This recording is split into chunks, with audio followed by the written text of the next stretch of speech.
Chicago, a Ceci, a don David, a Toñito también allá en Estados Unidos, pues aquí escuchando todo lo que se ha comentado en el día de hoy, bastante información, bastante pesada el tema de las noticias, pero aquí a la orden, mi estimado Vicente. Oigan, pues la oposición con todo contra esto que llaman decretazo presidencial.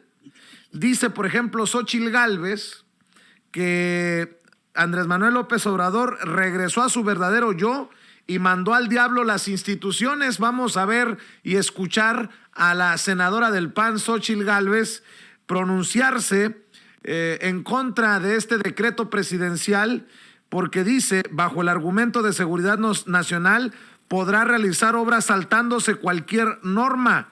Dice Xóchitl Gálvez que a la 4T le estorba la cultura de la legalidad.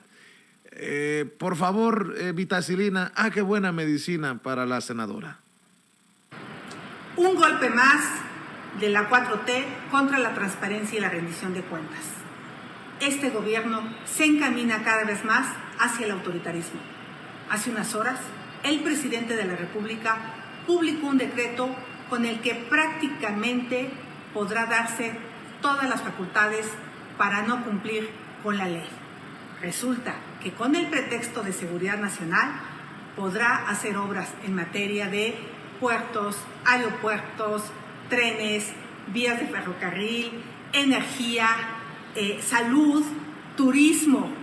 No tendrá que hacer consultas con los pueblos indígenas, no tendrá que presentar manifestaciones de impacto ambiental, podrá brincarse los permisos de los municipios y de los estados y después de un año, quizá, regularizarlas. Ningún decreto puede estar por encima de los derechos de los mexicanos. ¿Cómo ves a Xóchitl Gálvez, mi querido Toño? Pues creo que casi llora, ¿no? Casi se pone a llorar porque el presidente López Obrador declara, hace esta declaración, este decreto de seguridad nacional a las obras del gobierno federal. Se van inspirándose en lo que les plantea el INAI, mi querido Vicente, Enrique y público consentidor, con que supuestamente van a poder reservar la información sobre estas obras de infraestructura que existen en México.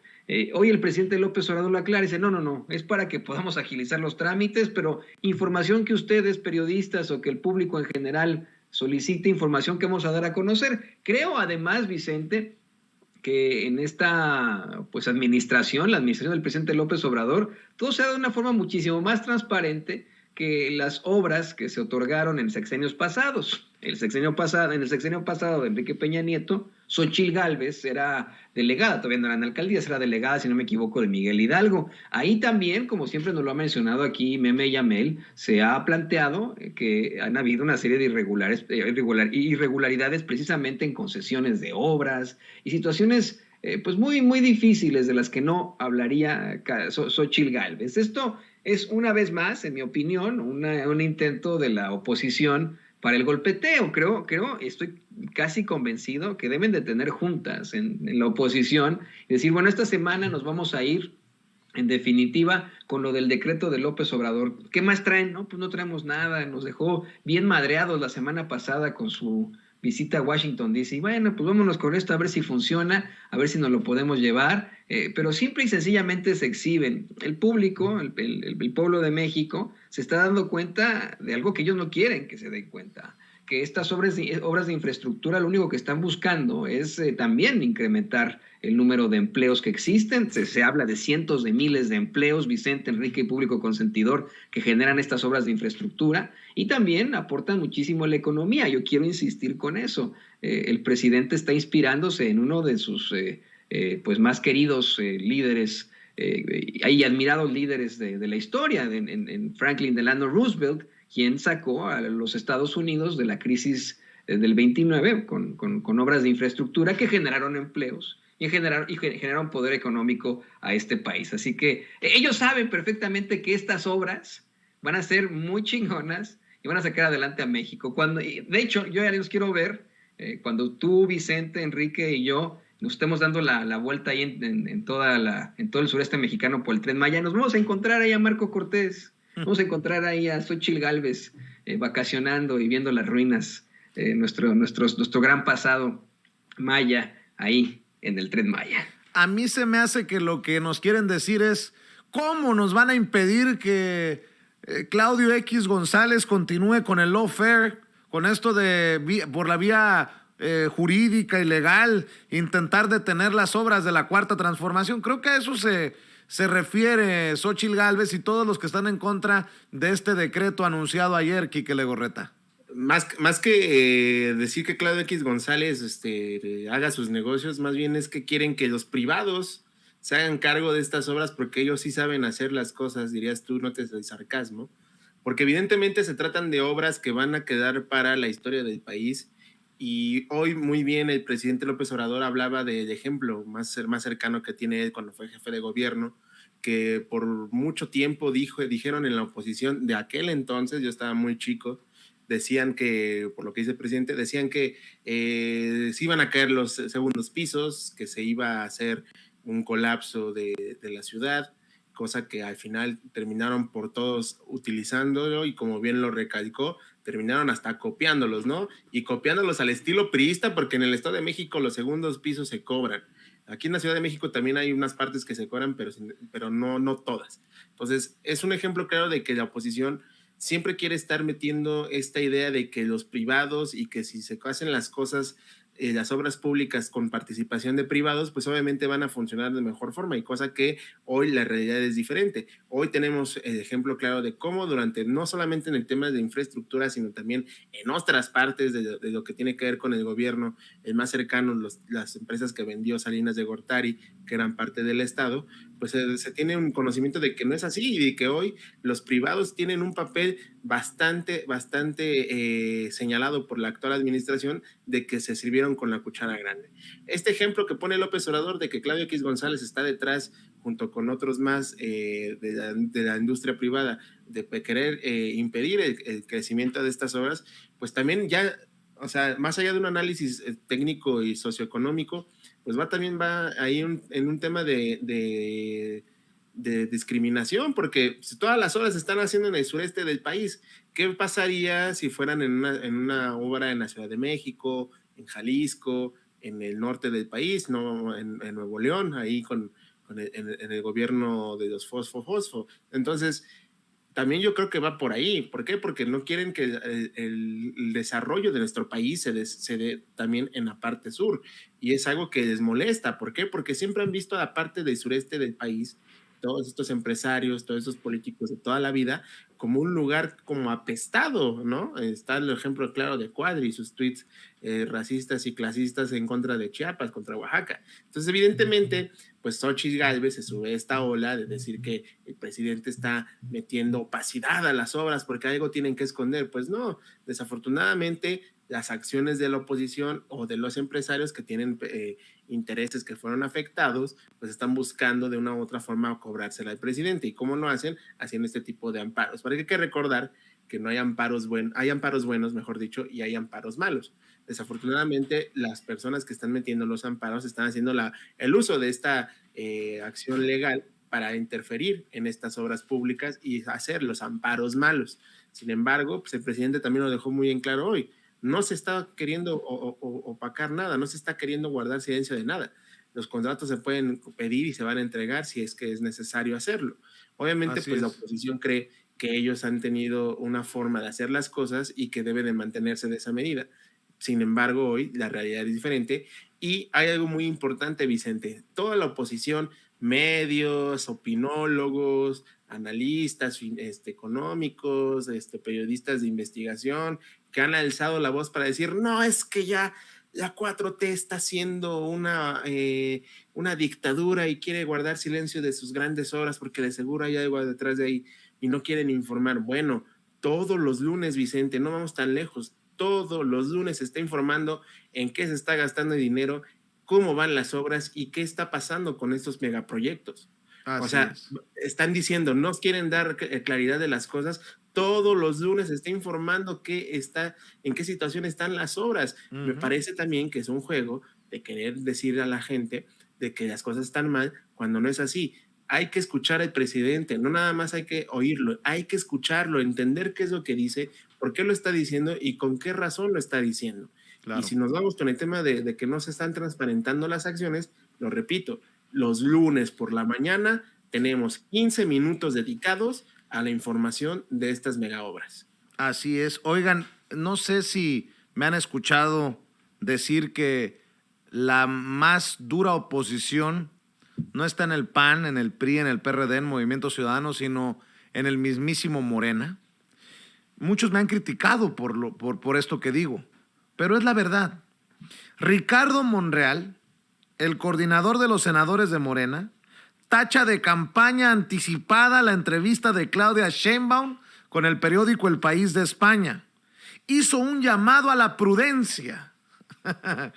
No, con esos amigos, ¿para qué quieres enemigos, Toño? ¿Y qué vendría siendo, Vicente, el ir al Tenampa a cantar con la familia de José Alfredo Jiménez? ¿Eso no es campaña? O sea, fíjate, mientras... o tomarse fotos con el Canelo. O tomarse fotos con el Canelo, o ir a partidos de béisbol a decir que ahí lo quieren mucho en el norte del país y etcétera. Eso no es entrar en campaña. Sí, yo no estoy diciendo que no, y lo he dicho aquí una y otra vez, yo no estoy diciendo que lo que hace Claudia Sheinbaum no es electoral. Sí, claro que lo es. El hacer que sus achichincles le tomen video mientras dice que va a comer tacos de canasta, muy a la Xóchitl Gálvez, es electoral. El irse a pasear a varios medios de comunicación tradicionales, entre estos uno muy crítico de la Cuarta Transformación, como es El País, y dar una entrevista en la que le ensalzan muchísimo, por supuesto que es electoral. Pero este señor verdaderamente se está convirtiendo en el morenista, entre comillas, más cercano y más parecido a Alito Moreno por lo sinvergüenza y cínico que es. Este fin de semana, insisto, se fue ahí al Tenampa donde se canta, a disque hacerle un homenaje. A donde se canta y a donde se pistea, vamos a ser claros. También cuando vayamos a México, Vicente, ahí te invito. Ahora sí te invito yo ahí al Tenampa. No me vayan a correr como ¿a quién corrían del Tenampa? ¿Quién decía? Al que cantaba, me caí de la nube. Cornelio Reina, no me vayan a correr del Tenampa como a Cornelio Reina, cabrón. No, a Cornelio Reina lo corrieron del Tenampa, pero le hicieron su muralito ahí en el Tenampa después, así que a lo mejor te corren y luego ahí está el mural de Vicente Serrano de Sin Censura en el Tenampa. El punto aquí, señores, es que sí, tanto Ricardo Monreal como Claudia Sheinbaum están haciendo campaña, hay que ser muy honestos. Y la verdad es que sus obras, sus actos, con la función pública que tienen, podrían hablar por sí mismos. Claudia Sheinbaum, en lugar de estar comiendo tacos o dando entrevistas, podría simple y sencillamente dedicarse a la Ciudad de México, como lo hizo el presidente López Obrador en su momento. Ricardo Monreal podría estar legislando y haciendo eco de muchísimas situaciones fuertes, pero no, va a cantar ahí al Tenampa. Yo quiero volver a mencionar eso. Hoy, Vicente, ponías un video muy interesante de Marcelo Ebrard encabezando la inauguración de la nueva Mexico Tenochtitlan Avenue ahí en Manhattan, en Nueva York. Y esto no es electoral, él es el canciller de México.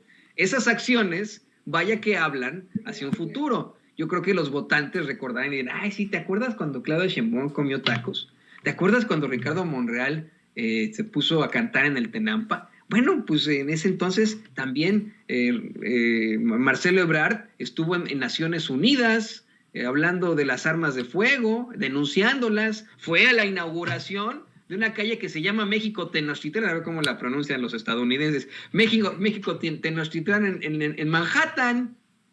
¿Por quién votaré, señoras y señores? Bueno, se lo pregunto yo a ustedes, ¿no? ¿Por quiénes votarían ustedes, mis queridos compañeros Vicente y Enrique? El voto es secreto, no te anticipes. Sensatez, compañero, por favor. Haz viendo cómo están las cosas. Dice Ricardo Monreal, Quique, no me gustaría a mí calificar eso, pero son las consecuencias de una campaña anticipada.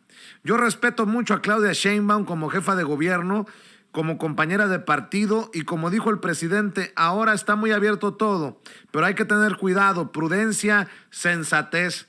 Se mordió la lengua, yo creo que debe haber estado sangrando cuando estaba dando estas declaraciones. Sí, yo coincido contigo en ese punto de que Monreal, buenas noches, ¿no? O sea, se la pasa tomándose fotos ahí en el Senado, yendo a las tomas de protesta, participando en los informes de gobierno y da declaraciones, pues buenas noches, senador Monreal, porque pues también hay cosas que, aunque se quieran, aunque, ¿cómo dice? Aunque la mona se vista de seda, mona se queda, pues efectivamente, ¿no? O sea, también el senador Monreal anda metido en ese tipo de cosas. Y yo creo que la entrevista con El País generó muchas críticas por el tema de que es uno de los medios de comunicación que se ha encargado de ser pues enemigo de la transformación de este país, obviamente por los intereses que maneja y que pues han expuesto por mucho tiempo en las conferencias de prensa matutina, que es donde principalmente el presidente responde a las publicaciones tanto del país como los periódicos internos, ¿no? Que ya vimos en los bloques anteriores cómo hablaba sobre Reforma y otros medios más.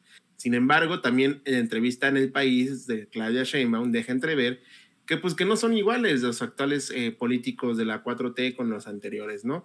Actualmente los gobiernos o los gobernadores que están ahorita al mando de la Cuarta Transformación, pues no pagan por aparecer en revistas, ¿no? Como muchas veces se especulaba en las administraciones anteriores, y también da a entender que hay una apertura para los medios que están en contra de las administraciones actuales, que pues, al final de cuentas, como bien decimos, no nos crea a ojos cerrados a nosotros, pues también no les crea ojos cerrados a todos esos medios cooperativos y que se han dedicado a señalar y lanzar pues hasta cierto punto aseveraciones no reales de lo que ocurre en el país. Sin embargo, pues esa apertura democrática de la comunicación en nuestro país que ha impulsado la actual administración, pues también permea en los gobiernos estatales. Y el ejemplo claro es esta entrevista de Claudia Sheinbaum a un medio señalado, anti-4T, por decirlo de cierta forma, y que le da la oportunidad de que Claudia Sheinbaum exprese su opinión respecto a muchas cosas que están ahí. Ya de ahí, si queremos hablar de todo lo que desató esta entrevista y de todos los comentarios y los ataques que ha sufrido la jefa de gobierno por parte de la oposición, que ni siquiera se atrevieron a leer el maldito artículo o compraron la revista para leer completamente lo que dice la entrevista, porque nada más tomaron 1, 2, 3 parrafitos y de ahí se jalaron para hacer sus ataques, pues evidentemente pues estamos hablando de una oposición o unos críticos a la transformación de este país que nada más leen lo que les conviene para sacar provecho, ¿no? Ahí veía por la mañana un cartón de estos de Alarcón, muy crítico a la actual administración, haciendo mofa a la entrevista de Claudia Sheinbaum, y hacía una cita, a la cita de lo del tema de Vietnam, y me parece que pues si se supone que un personaje que trabaja en los medios de comunicación debe de estar informado para dar un punto de vista o exponer una idea a la sociedad, a las audiencias, a la gente que los lee, o en este caso los ve, pues es tristísimo que se utilice un párrafo descontextualizado, claro, y sacado de la chistera para querer atacar al actual jefe de gobierno. Pero regresando al punto Monreal, Claudia y Marcelo, pues evidentemente todos están haciendo cimientos para el 2024, es evidente, y estamos ya en un proceso de renovación de cuadros, pero como bien lo dices, Vicente, la oposición está dentro de Morena, desafortunadamente, y es algo que aquí en este programa lo hemos dicho durante mucho tiempo, que la oposición no cuajó y no veo que cuaje para dentro de 3 años. Entonces, ¿qué está pasando? Pues los cuadros internos están alzando la voz, porque hay que recordar que a este país se le dio la oportunidad de tener pluralidad de ideas y de mensajes como no se tenía antes, y no estoy diciendo que no se tuvo durante mucho tiempo, sino más bien hoy pues ya no se estigmatiza como antes. Y hoy tenemos muchísimas voces, diversas mensajes que podemos entender que evidentemente ya estamos en el proceso de renovación. ¿Hay perfiles? Sí los hay. Que hay gente que se quiere pasar de lista, también hay gente que se quiere pasar de lista. Sin embargo, aún estamos en ese proceso de los cimientos que estos personajes que quieren llegar a 2024 fortalecidos van a seguir tejiendo. Así es. Y hablando de entrevistas, que no dejemos pasar esto.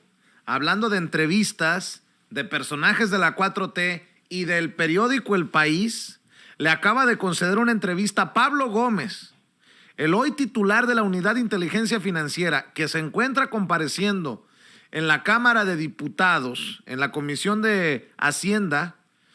Pablo Gómez le concedió una entrevista al periódico El País y hace declaraciones muy interesantes.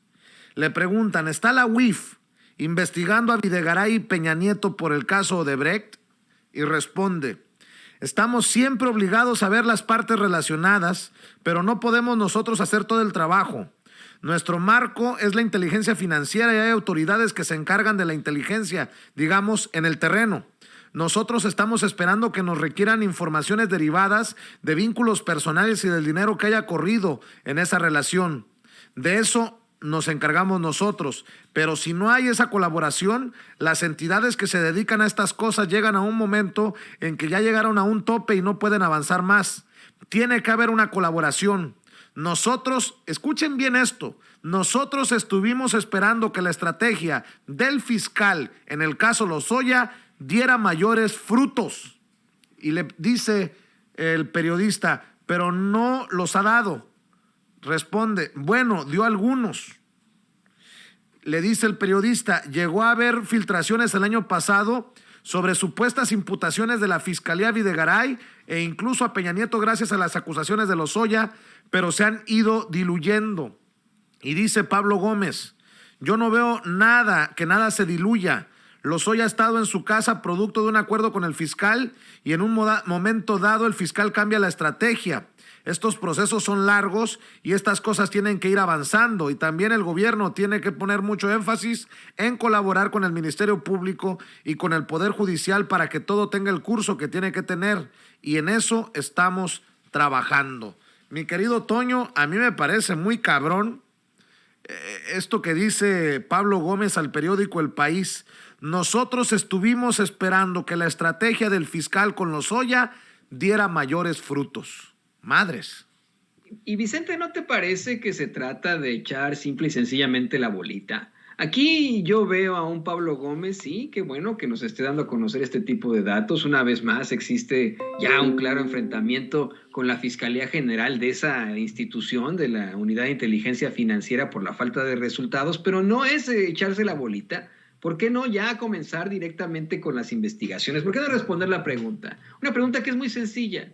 ¿Están investigando sí o no a Enrique Peña Nieto? Se le hicimos a Santiago Nieto en su momento. Se le hizo una y otra vez, también nos daba largas y esperas. ¿Por qué no lo responden sencillamente? Si son la Unidad de Inteligencia Financiera, esa institución que está detrás de los dineros, de los corruptos, de los criminales, y estamos hablando de un señor que ha sido enfrentado, ha sido exhibido en varias investigaciones periodísticas, que del que se da cuenta en el último libro de Jesús Lemus, por ejemplo, Jaque a Peña Nieto. ¿Por qué, señoras y señores, por qué no nos pueden decir desde esa Unidad de Inteligencia Financiera si lo investigan o no? ¿Por qué seguir apelando al enfrentamiento? No estoy tampoco defendiendo al fiscal general Alejandro Gertz Manero. Ahí tiene toda la razón Pablo Gómez. Es evidente la falta de resultados. Es evidente que todos están esperando que esa estrategia dé algún otro tipo de frutos y no ha dado ni uno solo. En efecto, se hizo un acuerdo con Emilio Lozoya en el que la Fiscalía General le permitió quedarse en su casa.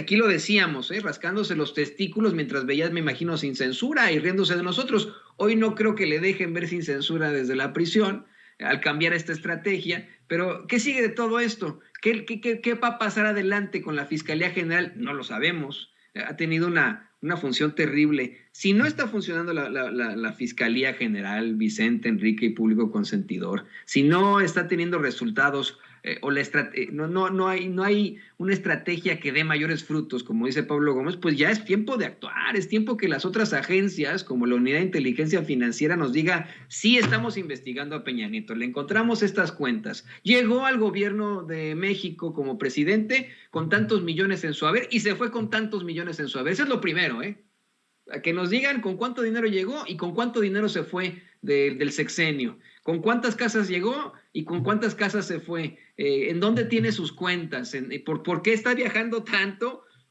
por qué tiene casas en España, por ejemplo, en otros países del mundo, por qué lo vemos como playboy por todas partes. Eso es lo que gana un presidente que ni siquiera recibe ya una pensión vitalicia. ¿Qué está pasando? ¿No? Esa es la pregunta que le queremos hacer a Pablo Gómez. Ya no nos quedemos en medias tintas. Si llegó un elemento, un personaje supuestamente muy fuerte de la Cuarta Transformación y legendario por su participación en el movimiento del 68, pues ya dar cuentas claras, no medias tintas de pues miren, lo que puede ser es que estamos haciendo el trabajo, tenemos que esperar a las autoridades que se encargan de la inteligencia, se necesita colaboración, ¡nah, ni madres! Resultados ya estamos hartos los mexicanos y ellos son los que tienen en estos momentos la batuta para darnos esos resultados. Y no se confundan. Le preguntan cómo es su relación con el fiscal general Alejandro Gertz Manero tras los desencuentros con su antecesor, Santiago Nieto. Y responde Pablo Gómez en esta entrevista con el periódico El País, muy buena. Él me apoyó cuando yo estaba en el juicio político de la estafa maestra y yo lo apoyé a él en todo lo que solicitó cuando estaba yo en la sección instructora de la Cámara de Diputados para los casos de desafuero que él había solicitado. Incluso nos permitió el acceso a los expedientes de la estafa, reconociéndonos plenamente como autoridad, como instancia jurisdiccional en el Estado mexicano, cosa que no todo el mundo reconoce. Así que si hay alguno por ahí que piensa que va a haber un choque entre Pablo Gómez y Alejandro Gertz Manero, pues creo que se va a quedar con las ganas, Quique Legorreta. Y es que Pablo Gómez tiene un reto, Vicente, tiene que cumplir con el cierre de sexenio, si lo queremos ver de cierta forma, porque en una semana, o menos de una semana, estamos por cumplir ya los 3 años de gobierno e inicia la segunda etapa del sexenio del presidente Andrés Manuel López Obrador. Pablo Gómez tiene un reto muy importante, que es darle paso a estas investigaciones, porque sabemos que aunque les cueste a la oposición, a los críticos del tema de la fiscalía, sabemos que tienen sus pros y sus contras, tenemos muchas diferencias con las formas en las que ha actuado la fiscalía. Sin embargo, hay que tener en claro que es una fiscalía autónoma y que actúa bajo los lineamientos de la ley y que es independiente a lo que se venía manejando en el gobierno con las anteriores administraciones cuando era la Procuraduría General de la República. Sin embargo, Pablo Gómez tiene en su escritorio, en su nuevo escritorio en la Fiscalía, en la Unidad de Investigación Financiera, el terminar las investigaciones que dejó Santiago Nieto y que tienen que darle cauce a una investigación judicial por parte de la Fiscalía. Claro. Hay que entender que esta unidad de inteligencia financiera funciona para darle paso a las investigaciones ya judiciales que tiene que emplear la Fiscalía y que tiene que dar resultados que hasta el momento pues están en la discusión si ha funcionado o no ha funcionado el actuar de la Fiscalía. Sin embargo, lo repito, Pablo Gómez tiene en su escritorio el poder de seguir llevando a cabo las investigaciones que hay pendientes en la unidad y también darle certeza a la ciudadanía de que se puede castigar o que se puede dar indicios de castigo a algún implicado en corrupción o de todos estos personajes que han saqueado el país. Tiene un reto importante, seguir la investigación con los nombres que ya mencionabas, Videgaray, Peña Nieto, todos estos personajes involucrados en el